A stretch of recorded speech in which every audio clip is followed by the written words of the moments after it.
नमस्कार मित्रों। आज की प्रश्नों की श्रृंखला आपके परीक्षा के दृष्टिकोण से बहुत ही ज़्यादा महत्वपूर्ण होने वाली है। आज हम आपकी परीक्षा से संबंधित 20 महत्वपूर्ण प्रश्नों पर चर्चा करेंगे, जो कि अधिकांशतः परीक्षा में पूछे जाते हैं।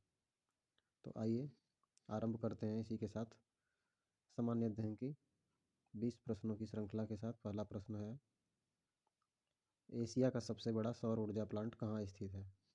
तो साथियों, एशिया का सबसे बड़ा जो सौर ऊर्जा प्लांट है, जहाँ सौर ऊर्जा के माध्यम से विद्युत का उत्पादन किया जाता है, तो उसमें आपको 4 विकल्प दिया गया: राजस्थान, रीवा, तमिलनाडु और उड़ीसा। तो साथियों, आपको सही विकल्प का चयन करना है। तो सही विकल्प आपका हो जाएगा रीवा, मध्य प्रदेश। ये आपका सही विकल्प है। पहले राजस्थान जो था, राजस्थान जोधपुर, पहले ये एशिया का सबसे बड़ा सौर ऊर्जा प्लांट जोधपुर में था, लेकिन वर्तमान में रीवा, मध्य प्रदेश में है। अगला प्रश्न, कुड़ुक कहाँ के लोगों की भाषा है? कुड़ुक भाषा कहाँ के लोग बोलते हैं? मिजोरम, मणिपुर, अरुणाचल प्रदेश, झारखंड। आप लोगों को सही विकल्प का चयन करना है। सही विकल्प हो जाएगा झारखंड। प्रश्न संख्या 3, तमिलनाडु के निकटवर्ती राज्य कौन कौन से हैं? ये आपको बताना है। तमिलनाडु की सीमा किन किन राज्यों से लगती है? केरल, कर्नाटक, आंध्र प्रदेश। केरल, गुजरात और कर्नाटक। आंध्र प्रदेश, गोवा, कर्नाटक। गोवा, कर्नाटक, केरल। सही विकल्प का चयन करना है कि तमिलनाडु की सीमा किन किन निकटवर्ती राज्यों से लगती है। सही विकल्प आप लोगों का हो जाएगा, पहला ही विकल्प आपका सही उत्तर है, केरल, कर्नाटक और आंध्र प्रदेश।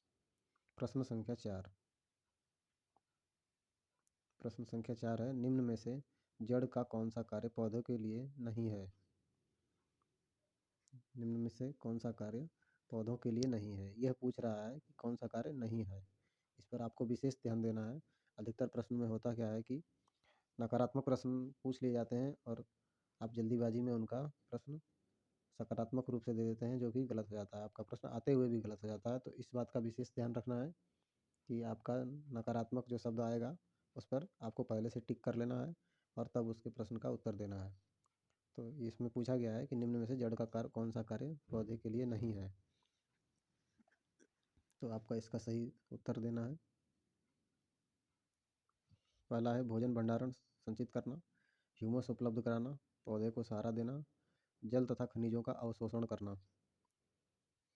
तो सही उत्तर आपका हो जाएगा, पहला ही विकल्प आपका सही उत्तर है, भोजन भंडारण संचित करना। प्रश्न संख्या 5, एपिडोस्कोप का उपयोग किया जाता है। एपिडोस्कोप का उपयोग किस लिए किया जाता है? ये आपका शिक्षण अधिगम सामग्री के रूप में प्रयोग होता है। शिक्षण अधिगम सामग्री है, जिसको टीएलएम भी कहा जाता है। तो इसका उपयोग किस लिए किया जाता है, ये आपको बताना है। 4 विकल्प आपके समक्ष दिए गए हैं, स्क्रीन पर देखिए। आवाज़ रिकॉर्ड करने के लिए, स्लाइड दिखाने के लिए, फिल्म दिखाने के लिए, पुस्तक में छपा चित्र दिखाने के लिए।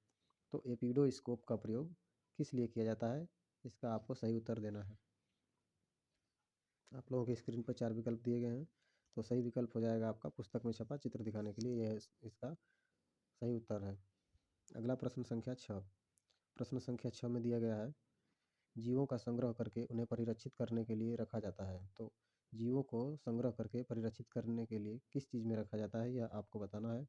4 विकल्प आपके स्क्रीन पर दिए गए हैं, पानी में, तारपीन तेल में, फार्मलिन में, क्लोरोफार्म में।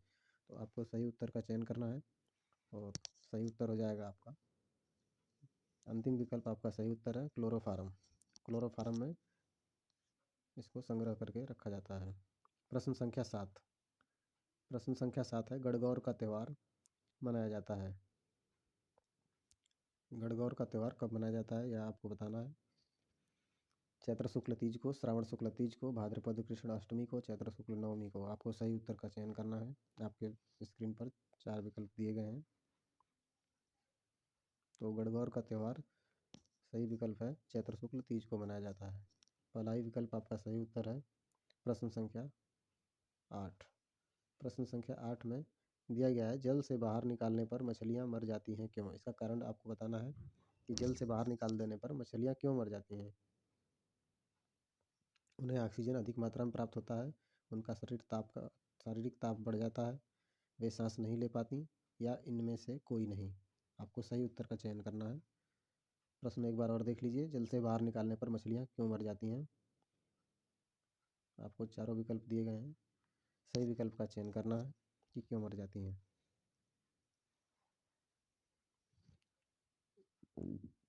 सही उत्तर आपका हो जाएगा, वे सांस नहीं ले पाती इसलिए मर जाती हैं। अगला प्रश्न है प्रश्न संख्या 9। प्रश्न संख्या 9 में दिया गया है, गोताखोरों द्वारा सांस लेने में प्रयुक्त होने वाली गैस कौन सी है? गोताखोर जो होते हैं वो पानी में जब जाते हैं तो किस गैस का प्रयोग करते हैं सांस लेने के लिए?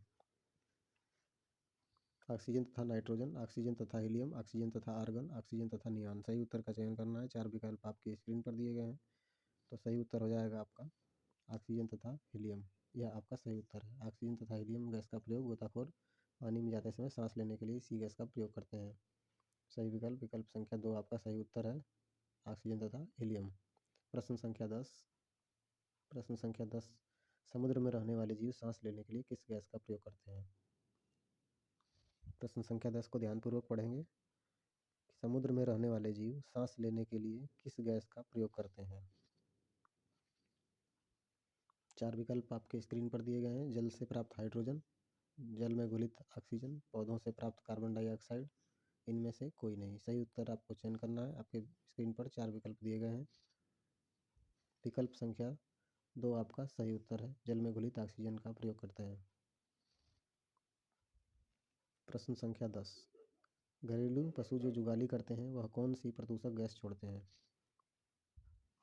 घरेलू पशु जो जुगाली करते हैं वह कौन सी प्रदूषक गैस छोड़ते हैं? सही उत्तर का चयन करना है। Carbon dioxide, methane, nitrogen dioxide, carbon monoxide. सही उत्तर हो जाएगा आपका मीथेन। प्रश्न संख्या 12, कपास के लिए सर्वोत्तम मृदा कौन सी है? किस मिट्टी में कपास की खेती अच्छी मानी जाती है? आपको 4 विकल्प आपके स्क्रीन पर दिए गए हैं। पहला लाल मिट्टी, लेटराइट मृदा, काली मृदा, जलोढ़ मृदा। सही विकल्प आपको बताना है। लाल मृदा, लेटराइट मृदा, काली मृदा, जलोढ़ मृदा।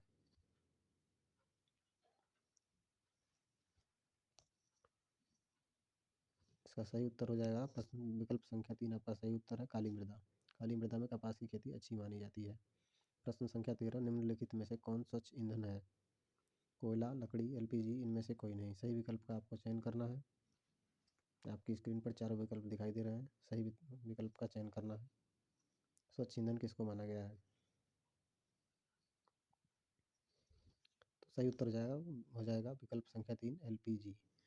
एलपीजी कम प्रदूषक गैस है, कम प्रदूषक ईंधन है। प्रश्न संख्या 14, निम्नलिखित में से कौन सा ठंडा रेगिस्तान है? आपके स्क्रीन पर 4 विकल्प दिए गए हैं, सही विकल्प का चयन करना है। जैसलमेर, लद्दाख, मेघालय, दार्जिलिंग। सही विकल्प का चयन करना है। ठंडा मरुस्थल किसको कहा जाता है, या ठंडा रेगिस्तान कौन सा है? लद्दाख। विकल्प संख्या 2 आपका सही जवाब है। प्रश्न संख्या 15, विद्यालयी शिक्षा में पर्यावरण शिक्षा को किस वर्ष अपनाया गया? यह आपको बताना है।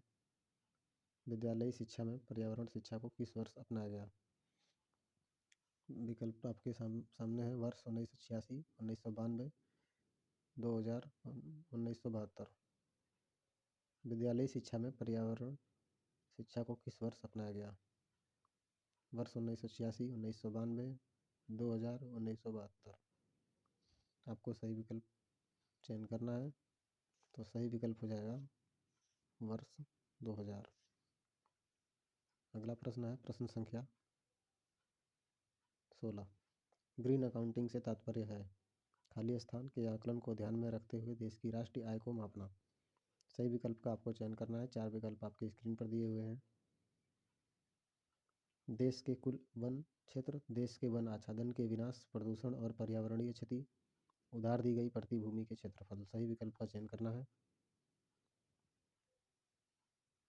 विकल्प संख्या 3 आपका सही उत्तर हो जाएगा, प्रदूषण और पर्यावरणीय क्षति। प्रश्न संख्या 17, प्रकाश रासायनिक धूम्र कोहरे में कौन सी गैस आंखों और म्यूकस झिल्ली में सूजन के लिए मुख्य प्रदूषक का काम करती है? इस प्रश्न को आप महत्वपूर्ण प्रश्न के रूप में पढ़ेंगे। यह प्रश्न अक्सर परीक्षाओं में पूछा जाता है। इस प्रश्न को आप ध्यान से पढ़ लीजिए। प्रकाश रासायनिक धूम्र कोहरे में कौन सी गैस आँखों और म्यूकस झिल्ली में सूजन के लिए मुख्य प्रदूषक का काम करती है? Ozone, nitrous oxide, sulphur dioxide, carbon dioxide. सही विकल्प का आपको चयन करना है। सही विकल्प आपको चयन करना है। इसका सही उत्तर हो जाएगा सल्फर डाइऑक्साइड। विकल्प संख्या 3 आपका सही उत्तर है। प्रश्न संख्या 18 है। एक बीमारी है, इसका नाम प्लेग। प्लेग के बारे में दिया गया है। प्रश्न में पूछा गया है प्लेग है। प्लेग किस प्रकार की बीमारी है, इस विषय में बात हो रही है। 4 विकल्प आपके स्क्रीन पर है। विषाणु जनित बीमारी, कवक जनित बीमारी, जीवाणु जनित बीमारी या खनिज जनित बीमारी। सही विकल्प आपको चयन करना है। प्लेग किस प्रकार की बीमारी है? सही उत्तर आपका हो जाएगा कि यह जीवाणु जनित बीमारी है, जीवाणुओं द्वारा फैलती है। अगला प्रश्न है प्रश्न संख्या 19। सत्यार्थ प्रकाश के लेखक का नाम क्या है? सत्यार्थ प्रकाश एक जो पुस्तक है उसके रचयिता कौन है और उसको किसने लिखा है? स्वामी दयानंद सरस्वती, स्वामी विवेकानंद, राजा राम मोहन राय, मदन मोहन मालवीय। सही विकल्प का चयन करना है आपको। सत्यार्थ प्रकाश पुस्तक किसने लिखी है? सही विकल्प आपका हो जाएगा स्वामी दयानंद सरस्वती जी। स्वामी दयानंद सरस्वती जी ने यह पुस्तक लिखी है। प्रश्न संख्या अगला है प्रश्न संख्या 20। पृथ्वी तल पर उस काल्पनिक रेखा को क्या कहते हैं जो 180 मेरिडियन या उत्तर पर खींची है? सही विकल्प का आपको चयन करना है। अंतरराष्ट्रीय तिथि रेखा, कर्क रेखा, विषुवत रेखा, प्रधान या उत्तर रेखा। सही उत्तर हो जाएगा इसका। 4 विकल्प आपके सामने दिए गए हैं। सही विकल्प का आपको चयन करना है। इसका सही उत्तर हो जाएगा अंतरराष्ट्रीय तिथि रेखा। अगला प्रश्न प्रश्न संख्या 20 आप लोगों के लिए है। इसका उत्तर आपको कमेंट बॉक्स में देना है। निम्न में से किस राज्य में गोल्फ ऑफ मन्नार मेरीन राष्ट्रीय पार्क स्थित है? आज की महत्वपूर्ण प्रश्नों की श्रृंखला यहीं पर समाप्त होती है। अगले कुछ महत्वपूर्ण प्रश्नों की श्रृंखला के साथ पुनः आपसे मिलेंगे। तब तक के लिए धन्यवाद।